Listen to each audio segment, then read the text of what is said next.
Hi, I'm Benton Stokes. And I'm Elane O'Rourke. And this is Cocktail Theology.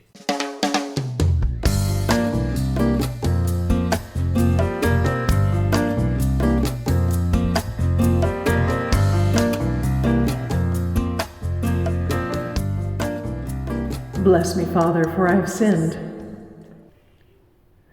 I don't know what the Father's supposed to say. That's the point. Right? I mean, how many of us, if we're movie watchers at all, we've seen somebody go into the confessional and say, bless me, Father, for I have sinned. And then after that, they either say something like, I ate the head off the chocolate bunny before the feet, and I feel, or else they say, yeah, I've murdered like 300 people in my history, and I don't regret a one of them. Something, whatever it is, right? Right. Like it's such a cliche. Yes, it's a cliche. That I think it's really hard for us to get at this whole notion of confession that we're talking about tonight. Yep. So, I just thought I'd lead off with that. Because I knew you would have that response, and it made me so happy. Yeah, and we haven't even had cocktail. I know, we're just barely, we have a cocktail in front of us. We just haven't started drinking. No. What is the name of this cocktail? This is called the Summitt. Ah, yes. And our friend Marty named this, if I recall correctly. Our friend Marty named this, yes. And it's named for the legendary women's basketball coach at the University of Tennessee, Pat Summitt. Ah. Anybody that's familiar with women's sports at a collegiate level knows about Pat Summitt. She was an amazing educator, an amazing cheerleader. She was just at the forefront of women's sports. Awesome. And I know that our friends Marty and Michelle, who listen to the podcast, Yay! Are huge fans of UT women's sports and have a great admiration for Pat. So when she had the opportunity to name a cocktail, she won a contest, and we said, name a cocktail. She named it after Pat Summitt. Now, remind me what colors are UT's colors? UT's colors are sort of a tangerine orange and white. How funny is that you're holding an orange cocktail in your hand? That might be by design. I'm not sure. It might be. So one of the things that's interesting about cooking or cocktails, or really just having any kind of conversation that you thought you had had before, but it changes, is that the details wind up changing. And so then you have to adjust. Yes. Okay. So in this one, the first time we did it, we had a bergamot syrup that was really sweet. Mm-hmm. And then we also had a triple sec that was very, very sweet. Mm-hmm. Neither of those things is true this time. Right. Okay? So we have the French triple sec that we've been loving. Yes. And our bergamot syrup is much more on the bitter side. Good, but very different. Mm-hmm. So when I made the cocktail the way the recipe called for, it didn't come out right. It was not good. Mm-hmm. So jiggled with the proportions a little bit and added a small amount of simple syrup. Mm-hmm. And that was like, okay, now it's restored. Yeah. It is redeemed. It has been redeemed. It has confessed its flaws and has been forgiven and is now going to wherever good cocktails go. Yes. Okay. Yes, I like it. Yeah. I like it. Well, it's very pretty. It's UT orange. There you go. All right, so here we are, and we are talking about confession. We are. And do you want to set that up a little bit for us, or should we just dive in? Well, I think when I thought about reclaiming the word confession, really, it's less about reclaiming it and more about sort of demystifying it for some people, destigmatizing it for other people. As you pointed out, there are cliches attached to it as well. So I think it would be really great for me, and hopefully for our listeners, if we just talk about what is healthy confession. Why is it important? Why, as Christians, should we be engaged in confession, whether it's in our church's liturgies on Sunday morning corporately, or whether it's in our private prayer time, or whether it's with each other? Okie dokie.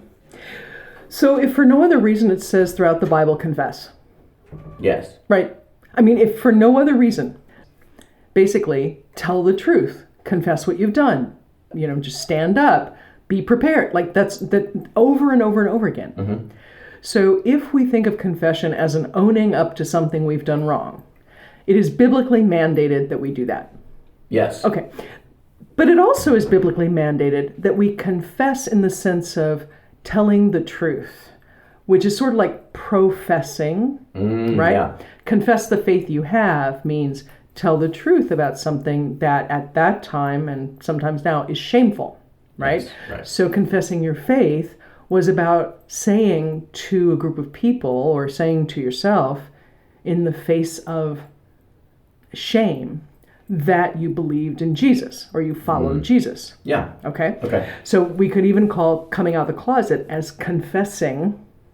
Okay? Not because it's bad, but because the people you're talking to will see you as ashamed because of it.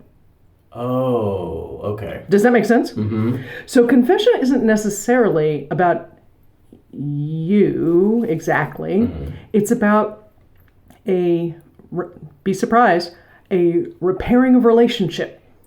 Right. Right? So confession is always about repairing a relationship, whether it's repairing a relationship with a friend, with God, with the truth, whatever you're doing. The purpose of confession is that. In fact, what used to be called the sacrament of confession in the Catholic Church is now called the sacrament of reconciliation. Oh, right. I like that. And we were just talking about this before we went on. In case we need to say this, for anybody listening, Catholics are Christian. And I realize that's a weird thing for me to say, but I know that a lot of our revivalist church friends grew up with this idea that Catholics are not just something else entirely. In fact, kind of idolaters, I guess. Yeah. Right? Yeah. So let's just lift that up and wad it into a ball and pitch it through the nearest basket like Pat would have asked people to do. Yes. Because that's just nonsense. That's just nonsense. There we go. And we love our Catholic friends. We do love our Catholic friends, yes. So that's the context we're sitting in, okay? Is that confession is not I'm so terrible, beat me up. It's our relationship has been breached because I know something you don't know that you should know. Or I have done something that breaches either my relationship with you or my relationship with someone else. So one of the great brilliances, if you will, of both Catholicism and, frankly, 12-step programs is you learn to confess to someone else what maybe you shouldn't confess to the person you've harmed, or you are not ready to confess to the person you've harmed, assuming there's a person you've harmed. Right. That is a brilliant thing. Yes. Right? So if we were in a confessional relationship and I said to you, I am carrying this weight. I know that I have broken trust, broken whatever that relationship is with somebody else. May I share this with you? I am giving you something to hold tenderly for me. Not just as a placeholder, but because it is important to get those words out and get it out of that deep, dark pit of shadow that we've got inside of us. Well, what about when we say confession at church as a part of liturgy? Now, for our evangelical friends, you may not have experienced that quite the same way. But in the Episcopal Church, confession is a thing that is done corporately. Sometimes it is something we all say aloud. Sometimes it's something that we say quietly or silently. Sometimes it's something that's said responsively. But it is an integral part, but then is followed by the reconciliation that you're talking about. Right. So nobody leaves with that guilt weight of what you confessed. Before you leave, there's been reconciliation for it. Right. Yeah, and the confession that we, not just we, but we in general, we say in historical churches is almost always communal. We have done, we do. So it's this idea that as human beings, we mess up. We don't do the things we should do. We do things we shouldn't do, just all of those things. And so the idea of that is twofold. One is the acknowledgement that every single one of us messes up and needs God to say, it's okay, I still love you.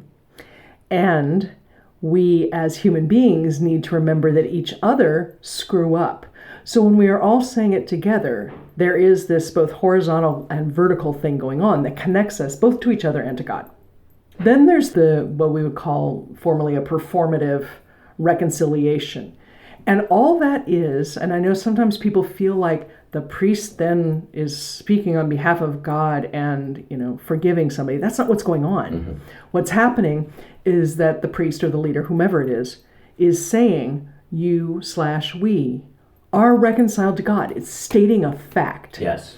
A truth that reminds us that we are still in relationship with God. Yes. And that our relationship is made stronger by acknowledging the things that we mess up at and can do better at. Yeah. Right? Yeah. And what's interesting to me is that even though the evangelical church and other revivalist churches tend to think that they don't have confession, that whole coming down to the altar, that's confession. Well, yeah. Because what you're doing is you're coming down, you're saying, I'm so awful, which is a kind of confession. When you think about small groups, right, coming out of John Wesley's way of thinking about small groups, there's a sense of personal accountability to each other. That includes confession. It is about mending relationship with God and others. Right. So, there are other places where confession happens. Much confession happens in therapy. That's right.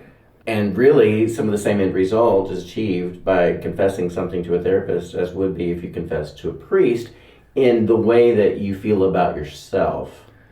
Now, there's not that absolution reconciliation piece, but I think that it can help reframe sometimes what it is that we're confessing, and it can reframe sort of for ourselves the role that we played in whatever happened. Yes, absolutely. Yeah. And that's the value of stating the truth, however awful it is, to someone who is not the recipient of the awfulness. Yes. Yes. Right? Because you name it, it gets out there. And then the goal of all of this is then you look at it and go, okay, what am I going to do about this thing? Right.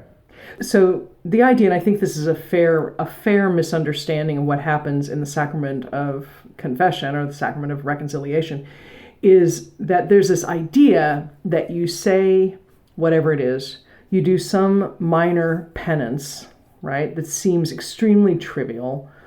You have then been forgiven. Again, that's not what it's about. No.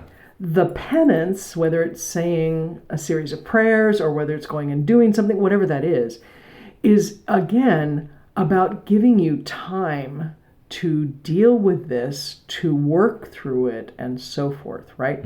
So if, for example, you were in the confessional and a priest said, pray the Our Father 12 times and spin around 3 times, okay, which is dumb, but let's imagine that happened. If you thought that now whatever you had done sort of disappeared, you would misunderstand what was going on. So I can pray the Lord's Prayer, whatever I said, 15 times, really quickly. Right. Not the point. Not the point. And that's not a problem with the confessional. That's a problem with you. Right? So, yeah. And two, I think that can also be a part of the reframing if what you're asked to do puts you in proper perspective for yourself. Okay, say more.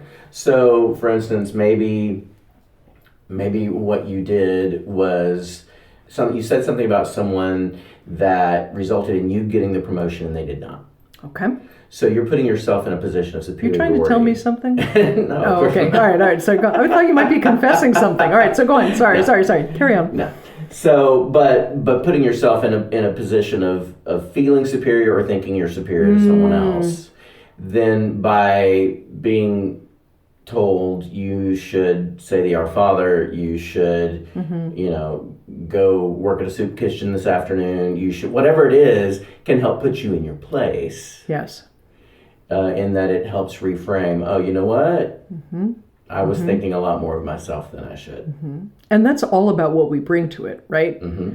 And that is the secret of, wait for it, spiritual disciplines. I know. So confession in the way we're talking about it is a spiritual discipline. penance, in the way we're talking about it, is a spiritual discipline. The difference is not what happens. The difference is what you bring to it and what you choose to do with it. Yes. And that's what spiritual discipline is. Yes. So all of these things have multiple layers, including the possibility of connecting with God and saying, wow, I want to do better at this. Help me with this. These are the steps I'm going to take. Could you take these steps and let's work on it together? Yeah. Which is the whole point of all of this. Right. I think the other piece of this, though, like setting aside the whole spiritual discipline aspect of it, is every one of us hates to admit we're wrong. Sure. We don't like saying, I did something wrong. We're afraid of the outcomes. We're afraid we might go to prison for treason and tax evasion. Whatever the thing is. We're afraid. I like that you picked those two. We're afraid to admit it, right? Uh-huh. Okay, so that's the other piece of this. Yeah. Is nobody likes being humbled. Nobody likes being humbled. Nobody. And if we actually have something to lose in it, including our own sense of ourselves, it's hard to do. So that adds to it. So I'm in the habit, and it's not a good habit, of saying I'm sorry to end a conversation. I do that too. Right? I'm Yeah. sorry. Are we done now? Yeah. Can I leave? Yeah. So that's not actually a confession or an apology or really even an expression of sympathy. So one of the things I started to do many years ago now as a way to teach myself humility that is not humiliation Okay. was to work at acknowledging where I had done something that might have harmed somebody or broken relationship. And then saying to them, I feel as though what I did has injured our relationship, and it may be wrong all by itself. Okay. Something along those lines. Okay. So that I am admitting to myself that I may have broken a moral code and I've breached a relationship. But learning to say that and to just say, wow, I think I messed up in our relationship, in my discussion with you. I feel sympathy for how you must feel, which is what I'm sorry means. I apologize. I hope we can move past this, but I'm able to listen to whatever it is you need to say to me. Yeah. And as a spiritual practice, and just as a practice of actually realizing which things are truly big and which things aren't truly big, great practice. Wow. Yeah, that's powerful. Oh, that's awesome. What do you guys think? For our Catholic listeners, we would love to hear from you if confession was a fraught practice, if it was something that you got, picked up by the nape of the neck and thrown into a booth by, a devout grandmother or something. We would love to hear about Aunt that. Matilda! Aunt Matilda's back! Oh, she's back. Okay. We love Aunt Matilda. But we would love to hear from you. And if confession is something that you haven't experienced in the ways that we've talked about it today, we'd love to hear from you too. We believe that confession is an enormous part of being a Christian or a person of faith in this world. And so learning what that means and how to do that in a way that is kind to yourself and kind to other people is important. And it's something that certainly we're learning how to do. So we're not experts in it, but we would love to hear from you if you are, and if you're not. That's right. We would love to hear from you. Elane, Elane, and Benton, Benton, at schoolforseekers.com is where you can email us. And another thing we would like for you to know is that we have a book coming out. It is the year-long version of our book, Daily Contemplations for Misfit Christians. It is the church calendar broken down by day, by scripture, and it gets you through all of the seasons of the year. It will be out on Amazon just before Thanksgiving, so just in time for Advent, which is the beginning of the Christian calendar. We would love for you to pick it up. It's not super expensive, but it is super resourceful, and I think you will find it challenging and affirming and all the things that a devotional book should be, particularly for folks that are progressive in theology and for queer folks like us. So we would love very much for you to pick it up. If you have ideas for episodes, ideas for cocktails, we would love to hear from you. And always, we welcome feedback and questions. So please do bring those to us anytime. And subscribe. Share a subscription with your friends for their Christmas present. Just walk up to their Apple Podcasts and subscribe for them. Yeah, do that. I like that. That's a Christmas present to us. It is. Or a birthday present, And it or just keeps Thanksgiving. giving and it giving. just keeps giving and giving. It does. It All really right, does. we need more Summitt. We do need more Summitt. Thanks, you guys, for listening. We appreciate you. Bye. Bye.